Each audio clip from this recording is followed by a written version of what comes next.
Well, you know, in this world, we got a lot of talent, especially in Africa. Like everywhere, like you go into Rwanda or South Africa, you know a lot of talent. You're gonna see like a lot of talent there, and they play hard every game.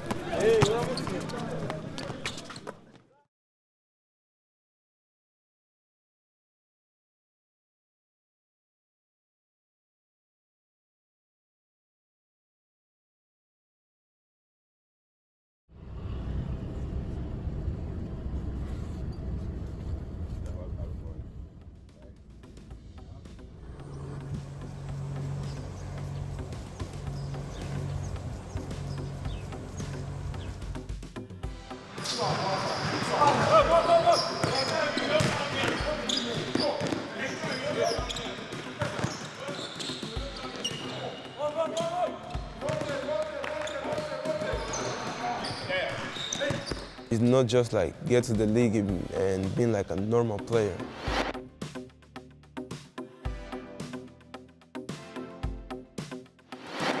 Yeah, I wanna be like a superstar too. Like that's why I'm here. That's why I'm working every day. Did I want to play in the NBA? Hell yeah.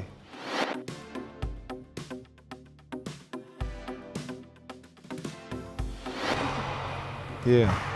Also, it's a program that's I'm talking about in Africa, that's based in Africa, to help the young people in Africa. See what happens in other parts of the world. They have great programs as it relates to development in basketball. Where now here in Senegal, there's an elite area where kids can learn from some of the best coaches, African coaches, coaches throughout the world, and they can also get a great education. It's like, to me, it's like the best place you can go in your like school years. Like you're not gonna find a better place of like getting better exposure, like having building a brotherhood.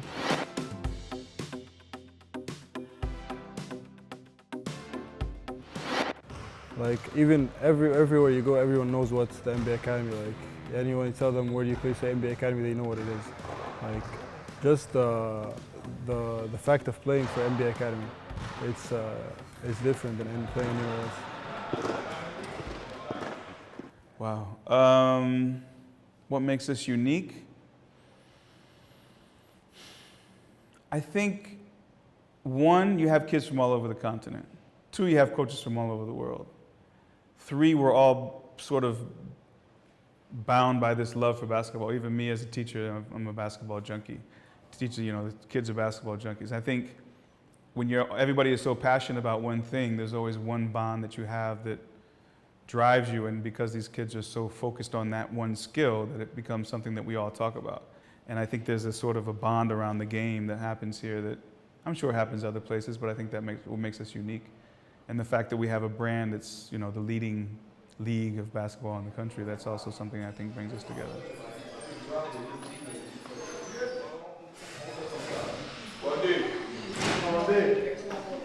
What that means is a kid from Senegal, if he wants to stay here and go see his family on the weekends, he can. What that means from a kid from Nigeria or the Congo or from Egypt, he can learn the continent while being on the continent. It's 54 countries. The educational component for an African kid to be in a different African country is phenomenal. Other than that, a kid from Egypt may never come to Senegal. A kid from Nigeria may never get to Senegal. And then we play tournaments on the continent. So I think it's empowering for them, and I think it's educational for other people. It shows the beauty of Africa. Yeah, I've just been all over the world, so it's amazing. Like you go, like you see all the cultures, see how sports are there. So like in the future, if I'm gonna like go play pro somewhere, and these countries, I know how it is already. So just like basketball takes you everywhere. That's an amazing experience.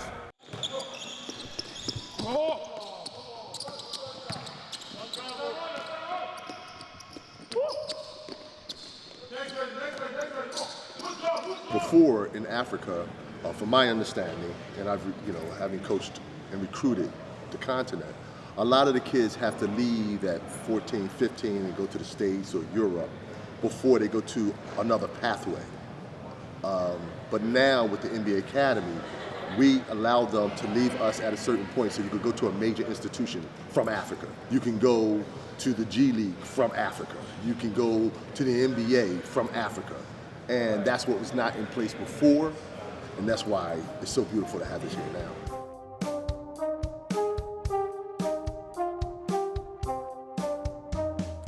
There are some coach who go in the Africa to find some talented player.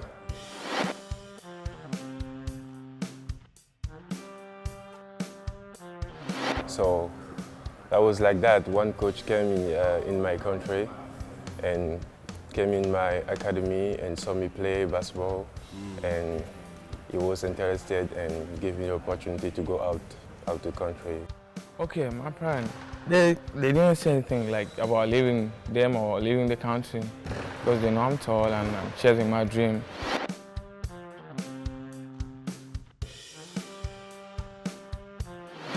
And I'm the last one in my family, I'm number 8.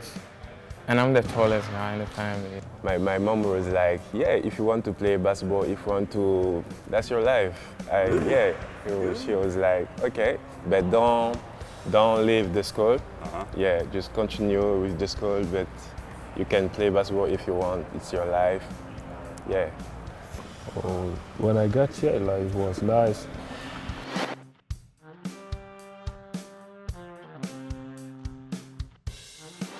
Seeing the gym like this, it's hard to play basketball in South Sudan. Like in our village, there's no basketball court. Like to start basketball. Playing basketball for the first time, I didn't even know what I was doing.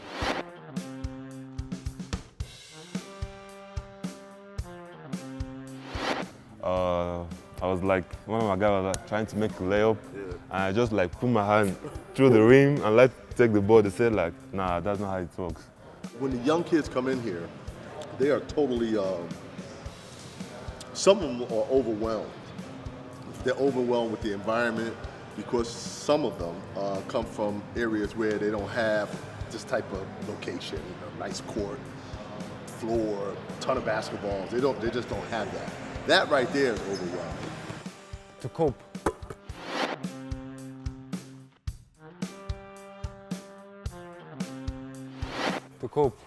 To cope with the culture and adapt.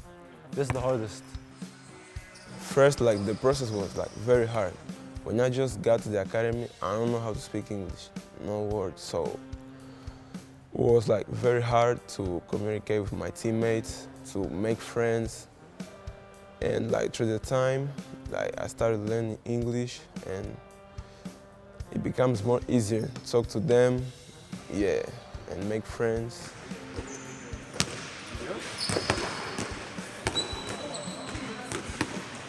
In the start, that was hard.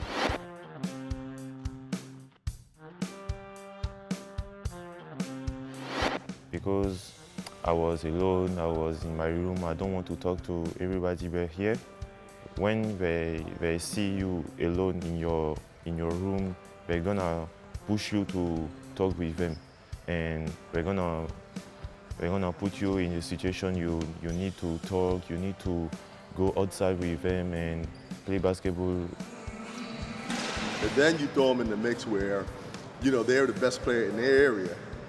And now they may be one of the better players here, but they still have so much to learn. And it's hard to get a layup around here. It truly is. I mean, we got a lot of big guys. I don't know if you know this. It's hard to get a layup around here.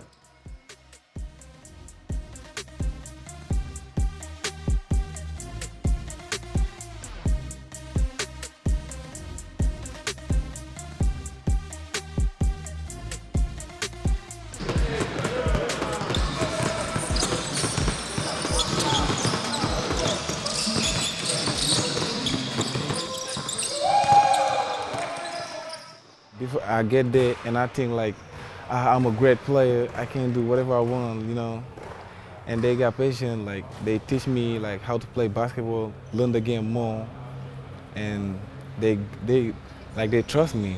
They trust me, they give me confidence, they make me play. What I don't want to happen is when a kid leaves us, he doesn't understand the language. Screen to screen, we're going down screen, here's a stagger screen, we're going to down it, we're going to ice it. So we have a curriculum. We go over it with them. We'll make sure that they understand when the play is being drawn up. The difference is like, it's big, it's huge. So, for example, in Angola, they don't teach us how to play defense on screens, how to talk on defense, how to position yourself on defense. So, yeah, it's like a huge difference. And you come here, you have to talk on defense. You gotta learn how to defend the screen, how to be on the help side. Even shooting, they say like doing like this, me, I just do shoot like this. Yeah. But now I get the informed, shoot better. We just have really, really good coaches. Our skill development people are good. Our performance lifestyle people, our academic people. I mean, we have a staff that pours into these kids. And if you want to be successful, you'll be successful. You will. It's great. It just, for a young age, it just keeps you on the right track, and it always keeps you focused. Rather than keeping it in your mind and you gotta do the things, it's easier when you see it in front of you. Sometimes it gets a little personal for me. Once I see that you have potential, we're going to push you. If you have a chance to be an NBA player, we're going to try to push you and give you the vision. If we know that you can go Division I, we're going to push you. This guy all right, so I'm live, trying to squash, stunning and recovery. Until he gets a lot of these guys, they aren't used to playing in front of the whistle, you know, or with the lights. So you can imagine that adjustment right there. We play games. We'll play over 50 games, but that's new to them. Now, let's throw in playing games in a big-time environment. Let's throw in playing games in a huge environment. So, you know, I mean, you can be walking around like, whoa, your head can be spinning. Where for some kids, it's once you get used to the water, you want that, you know, because that's why you play. But there's a learning piece with that. So all of these things that prepares you to the college, but then the experiences that they give you. Safe hand away. The showcases that you go be playing in different countries. Like all of these things are be preparing you for the next level. So you go there, already have an edge that you played with, you know, different kind of basketball, European basketball, African basketball, American basketball. Overall, when we go and we compete, we never lose. We either win or we learn. But the day-to-day, because you have to compete. Because when you leave us, it's going to be a big dog out there waiting for you. So you're going to eat the bear or the bear's going to eat you. So you had to listen, you had to watch, you had to put your ego aside just for you to, you know, develop and also trust. Like you gotta trust. I think more of it is mental, it's also physical. You have to have transferable skills, first of all. I mean, no matter who you bring in any program. Are they quick enough, athletic enough? Do they have the basketball acumen to translate to the next level? That's a work in progress with kids all over the world. I think the biggest thing is mental.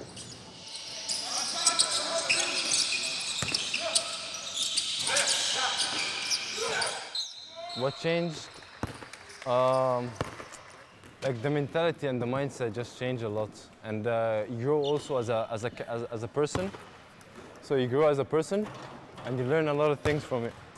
Don't tell me you want to be good and you don't want to get up in the morning and work out. You know, don't tell me you want to be smart and you don't want to take advantage of our academic situation or go to tutoring. You know, don't tell me you want to be strong and you don't want to take advantage of the strength and conditioning. So a lot of kids say they want all of that until it's time to do it. Show up. Show up meaning be there on time, have a good state of mind, and understand that 90% of your job at the academy is just being where you're supposed to be and being willing to follow instruction. You know, because teaching you, you know, up and unders and jab steps and spacing and all of that, that's easy for me. You know, raising men, you know, that's my sweet spot. 100%. Like here at the academy, they just changed us like 100%. We became better characters.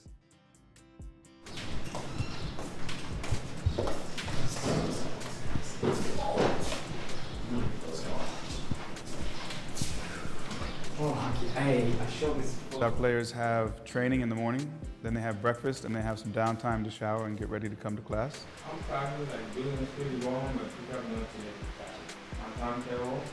I have to be on bed by 10:30. Oh, let me see.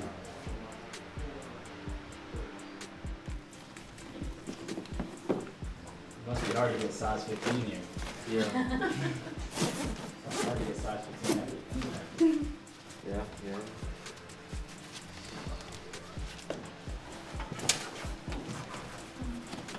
And then from 10:30 until 1:30, they're with me. They go for a break for lunch. And depending on how well they're doing their assignments, I'll give them a little break in the afternoon.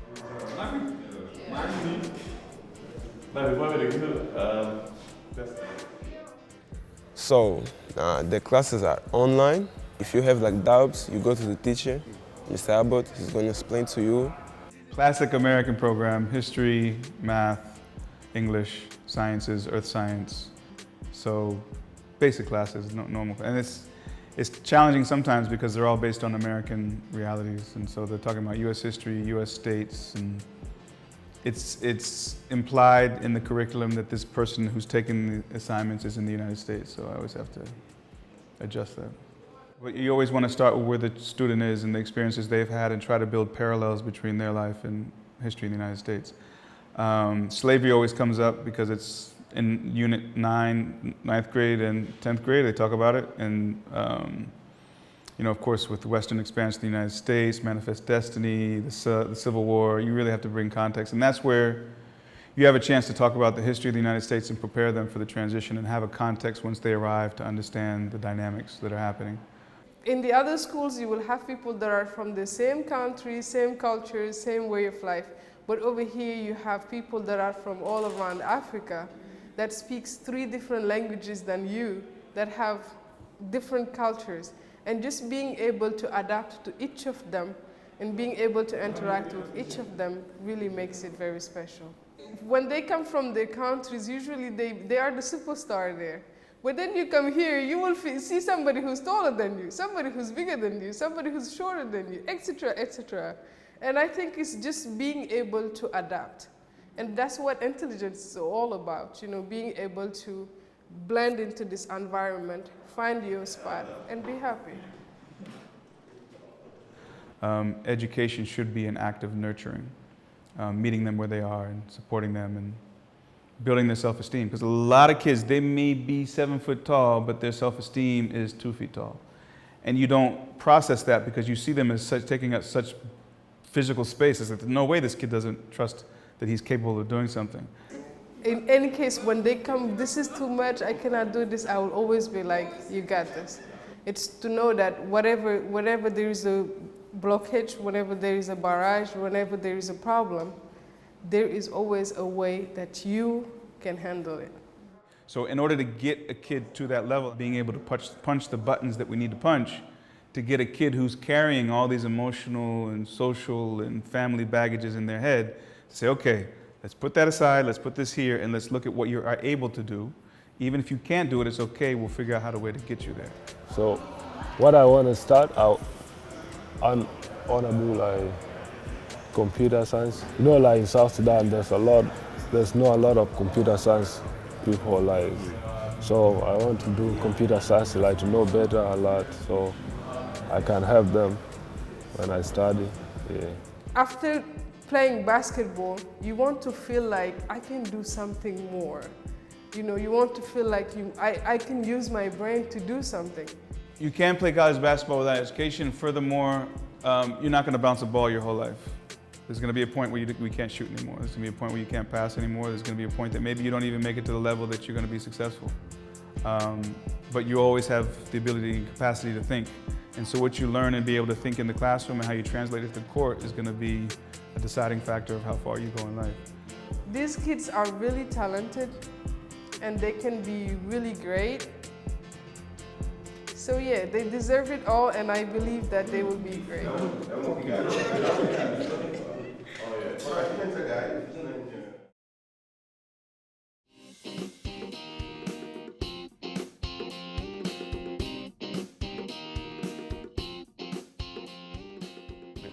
we came different family, different language. Everyone speak different language. Like, So the challenging part was the kids from Senegal, the native tongue here is Wolof. So they would be with the Senegalese and they would be speaking Wolof all the time. And then I had Nigerians and they speak a certain dialect. So they would be together. And I'm trying to get every, now I got a guy from Mali over here, I got a guy from somewhere else over here, and I'm trying to bind them together. So, you know, we would be eating and I would have the Senegalese over here and the Nigerians over here, and, you know, just trying to get guys together, it was challenging. So I had to go to, try all types of things. First of all, I appealed to the kids. And then I got to the point where I was like, okay, now I got to treat you like third graders. So that when we eat, here's your name, you sit over here, you get over there. So that was part of building it. Our idea was to bring them together and say, okay, why are you here? Give us 4 principles or values that you're living your life by. And they chose those 4. I said, okay, let's put some pictures up that represent those values and those principles. So they went and they printed that out and they cut them out. They shared it with me and we printed them out and said, okay, this is where you're from. This is what got you to where you are. Now let's think about how we continue those same principles to get you to where you want to go. And what was so rich about it is they all realize that they're common principles that they're living by and there's common experiences they're having. So you'll see pictures of their coaches from home, you see pictures of their families. Family unit anywhere around the world is really rich, but in Africa it's particularly rich. And then you have pictures of just what they believe, what their experiences have been here. A lot of kids put the country flag on their back. You know, their mother, sitting with their mother, having experiences with their grandmother, their religion, what they believe in. I just think these are the things that really make Africa special. And so I think it was an exercise of identity and understanding and where they want to go and how they're going to get there and finding that common bond. And I would challenge the guys and say when the program gets good, the players take over the program. I'm just trying to, you know, transfer what my veterans give me before they left, you know, the energy to encourage the young guys, you know, to develop themselves, give them the courage to play, you know.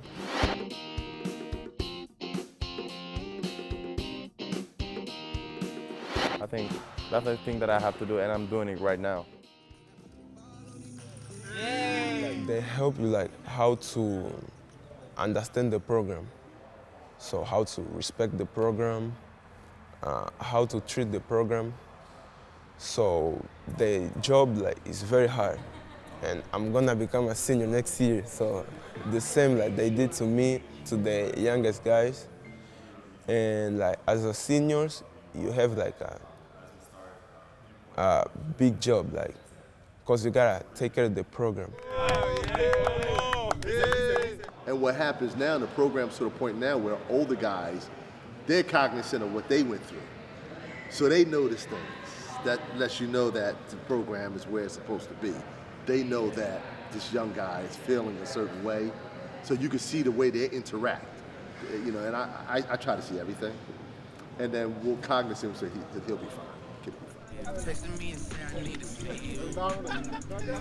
This year, the brotherhood was just so deep. All of us, you know, were close together. We talked about our families, the way we grew up, what did we eat, you know, at home, how was our parents raised us. Like all of these things, it just gets you closer to your teammates. And we do things like, you know, you got to know certain things about each other. You know, that's important. So now they get to know about how many siblings they have. You have one kid, his mom's passed, or you have one kid, his father's a lawyer, so you got to know about each other. And then that becomes, and then when you see the pains that someone will go through, the feelings start to interact, so you become like a family member, and that's where we are now.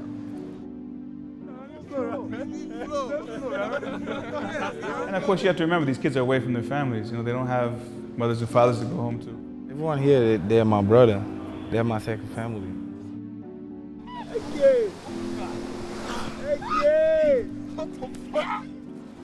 So, like, it's so amazing. I don't know what I can say.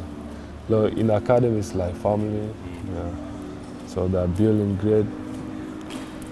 relationship, like to make African young kid to get through their goal.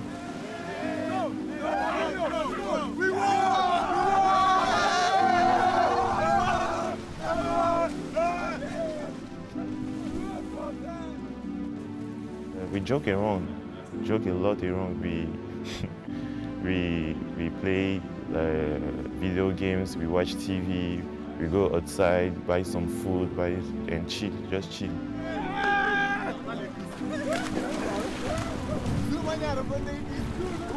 Go to the beach, yeah, just sit there, drink some juice, enjoy it, yeah.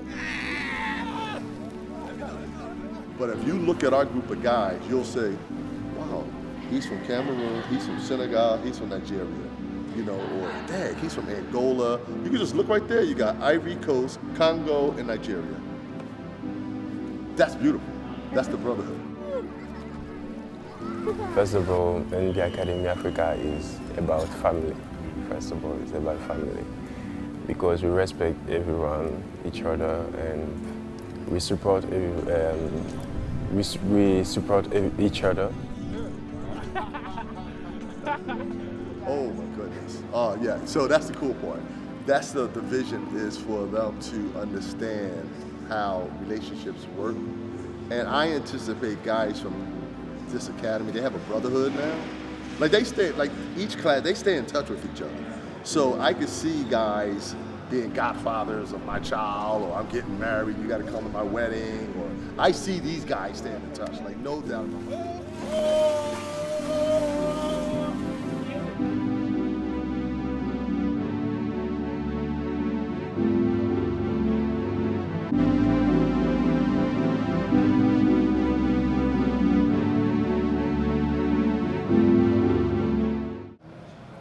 And then our staff here. Pathways are important. We ask guys, what's your vision? And try to get a feel for what they want to do. David Masengo from Congo. My goal, my dream, yeah, I want to play to the league, NBA. Tom Morrell from South Sudan. And my dream, I want to make it to the league, man.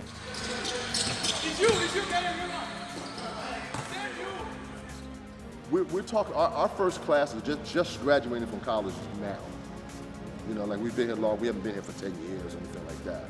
So our main thing is to put you in a position to succeed. Once we give you the tools to put you in a position to succeed, we've actually done our job. Hadim Rasumbu from Senegal. Of course, make it to the league, for sure. NBA? Yeah, of course, NBA. But I'm gonna take it step by step, you know. It's good to have a big dream, but you know, you gotta move it step by step. Going to college first, dominate, you know, yeah. And after that, we can look for the NBA. We have a tremendous amount of pride of making sure kids from this academy, we've had 100% as far as going somewhere. You just didn't go home.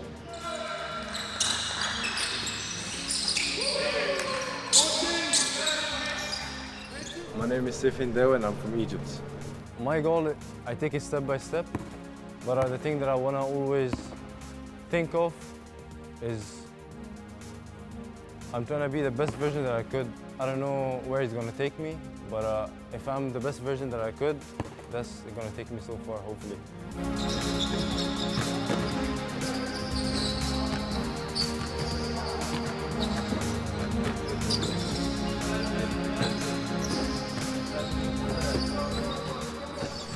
How do I define a positive pathway? That's to each his own, you know, to be honest with you. And you choose a certain school, it's up to you to make it happen. I mean, really, let's be honest here. But you may not have the opportunity to go to that school without us.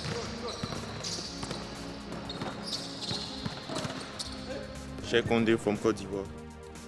My dream in basketball, everybody is dreaming this academy is to join the NBA. But me, I think it's step by step. First of all, I want to get offers for go to NCAA. And after that, if I don't have a chance to go to NBA, I want to play like EuroLeague or French or Europe. I just want to be a professional basketball player. I'm Ahmed Nidal, I'm from Egypt. My goal right now is just to perform good and just get better, so like when I go to college in the States, I go to a good school, I perform good there, and after that, play pro. Paulino Mangar from South Sudan. I want them to know that like I'll do better in basketball to make my country proud of me. Then in education, I'll do my best to get graduate and support my country. Ike David from Nigeria. I want the world to know about me is that I want them to know about I'm going to be the next Nigerian going to the NBA.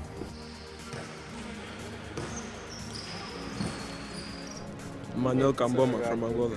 Put my country up again, like, cause we're Angola. I don't know if you know Angola, but we used to be big on the continent, but now we are going down, and I want to change it. Hassan Manjang from Senegal.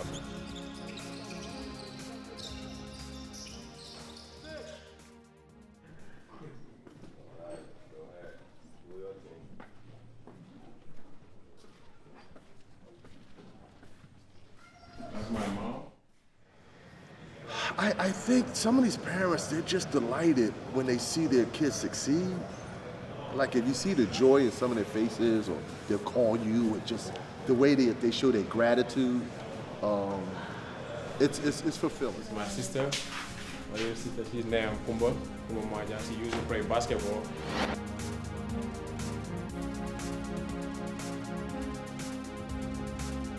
And especially her, she's named Furry. Yeah, she used to play basketball too. And that boy, that's my man right there. His name Bai. He's playing basketball too, you know. Especially everybody play basketball here, you know. He's my big brother. Yeah, he's my big brother. His name is Musa Manja, you know. So I know you too. Yeah. All right, welcome here. Sant Yàlla parce que moom il est issu d'une famille sportive. Moi, mes papas, j'ai pratiqué le sport, j'ai fait du foot. Donc, toute la lignée, ses frères et sœurs, ils font le sport. Ni ils jouent au football. Moi, il a été opté par son grand frère Moussa qui joue au basketball. Beaucoup initié. Donc voilà, depuis lors, franchement, il a été attrapé par le virus. Depuis lors, il n'a pas cessé vraiment de doubler d'efforts.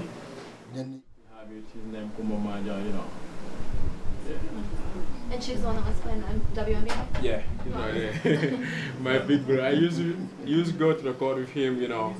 He was learning a lot of things about basketball, how to be a real man, how to be, you know, a good man about life, no matter what happening, no matter what you're doing.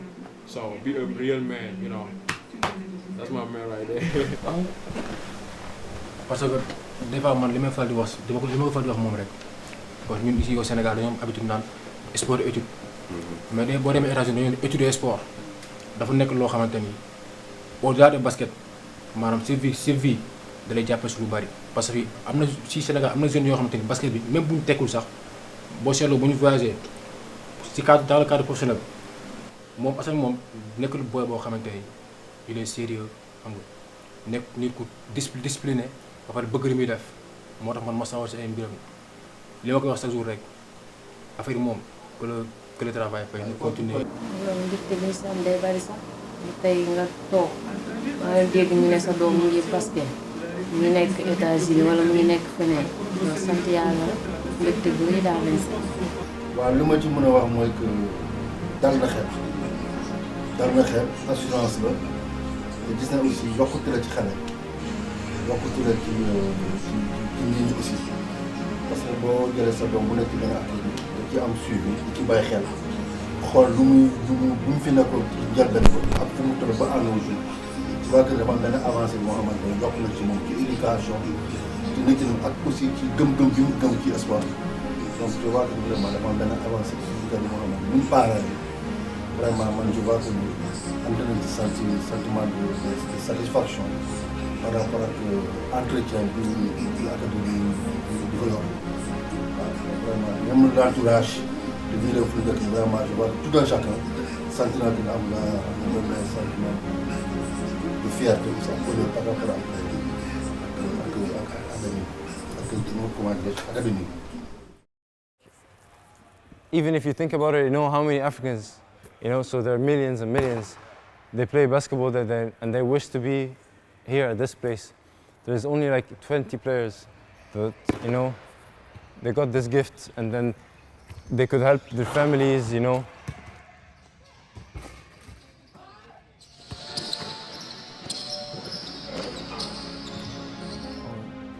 It's like when we leave this place, we keep the academy proud. Like when you move or you leave this place to go to the state, you go hard every day. People know that this kid came from Africa and the place called NBA Academy.